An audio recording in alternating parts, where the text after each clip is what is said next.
அனைவருக்கும் வணக்கம். செம்மொழியாம் தமிழ் மொழியை வணங்கி என் உரையை தொடங்குகிறேன். நான் கோவையிலிருந்து கமலி. தலைப்பு: நீங்கள் பார்த்த அல்லது பார்க்க விரும்பும் இடமும் அதன் காரணங்களும். தமிழர்களின் கட்டிடக்கலை திறனிற்கு சான்றாக ஓங்கி உயர்ந்து நிற்கின்ற இடம் இது. 1000 ஆண்டுகளை கடந்தும் நம் கண்முன்னே நிற்கும் பிரம்மாண்டம் இது. தொழில்நுட்பம் விஞ்ஞானத்தை ஆச்சரியப்படுத்தும் மகத்தான கலைப்படைப்பு ஆகும். ஆம், நான் ரசித்து பார்த்த இடம் தஞ்சை பெரிய கோயிலாகும். தஞ்சை பெருவுடையார் கோயில் அல்லது தஞ்சை பெரிய கோயில் அல்லது பிரகதீஸ்வரர் கோயில் என்றும் அறியப்படும் தலம் தஞ்சாவூரில் உள்ள சோழ நாட்டு காவிரி ஆற்றின் தென்கரையில் அமைந்துள்ள திருவிசைப்பா பாடல் பெற்ற சிவன் கோயிலாகும். இக்கோவில் உலக பாரம்பரிய சின்னமும் ஆகும். இந்தியாவில் அமைந்துள்ள மிக பெரிய கோவில்களில் இதுவும் ஒன்றாகும். தமிழர் கட்டிடக்கலைக்கு சான்றாக விளங்கும் இக்கோவில் அற்புதமான கட்டிடக்கலை அம்சத்தை கொண்டதாகும். கிபி 10ஆம் நூற்றாண்டில் புகழ்பெற்ற தமிழ் சோழ பேரரசர் முதலாம் ராஜராஜ சோழன் இக்கோவிலை கட்டுவித்தார். 1987ஆம் ஆண்டு ஐக்கிய நாடுகள் கல்வி அறிவியல் பண்பாடு நிறுவனத்தால் உலக பாரம்பரிய சின்னமாக அறிவிக்கப்பட்டது. ஒரே கல்லில் அமைக்கப்பட்டுள்ள நந்தி 20 டன் எடையும் 2 மீட்டர் உயரம் 6 மீட்டர் நீளம் 2.5 மீட்டர் அகலமும் கொண்டதாகவும் இந்தியாவிலேயே 2வது பெரிய நந்தியாகவும் உள்ளது.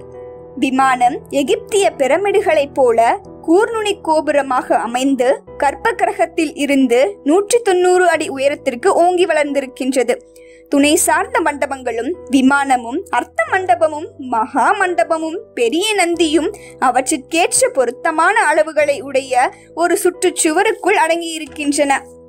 இக்கோவிலில் தமிழின் சிறப்புகளும் மாமன்னர் ராஜராஜ சோழனின் தமிழ் பற்றும் இதோ. கோவிலில் உள்ள சிவலிங்கத்தின் உயரம் 12 அடி. தமிழின் உயிரெழுத்துக்கள் 12. சிவலிங்கத்தின் பீடத்தின் உயரம் 18 அடி. தமிழின் மெய்யெழுத்துக்கள் 18.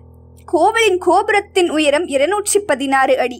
தமிழின் உயிர்மெய் எழுத்துக்கள் 216.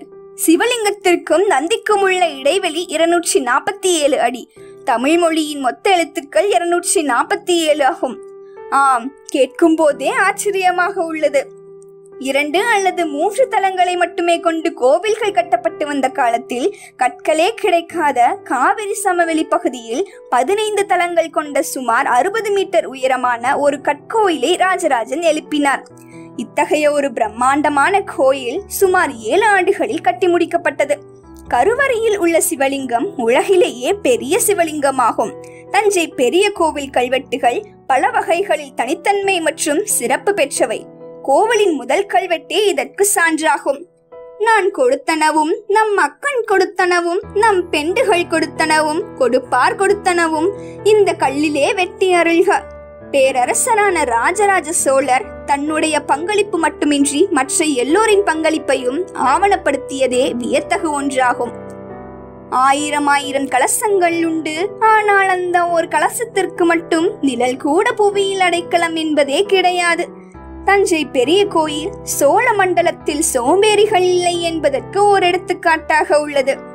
கண்ணு கெட்டிய தூரம் வரை பச்சை பசேல் என்று காட்சி தரும் வயல் பிரதேசங்கள் எல்லாம் கடந்து எங்கோ ஒரு மலையிலிருந்து கற்களை கொணர்ந்து சோழ நாடு முழுதும் கோவில்களை கட்டியது அதிசயத்திலும் அதிசயம்.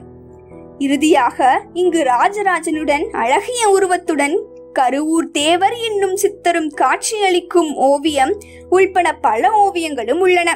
வெளிநாட்டு படையாலும் தகர்க்க முடியாத கருங்கல் கோவிலை கட்டிய அவர் புகழ் என்றும் நீடித்து நிலைத்து நிற்கும். இத்தகு பெருமை மிகு பிரம்மாண்டம்தான் நான் ரசித்து பார்த்த இடமாகும். நன்றி, வணக்கம். இந்த வீடியோ பற்றிய கருத்துக்களை கமெண்ட் பண்ணுங்க. சேனலை மறக்காம சப்ஸ்கிரைப் பண்ணுங்க.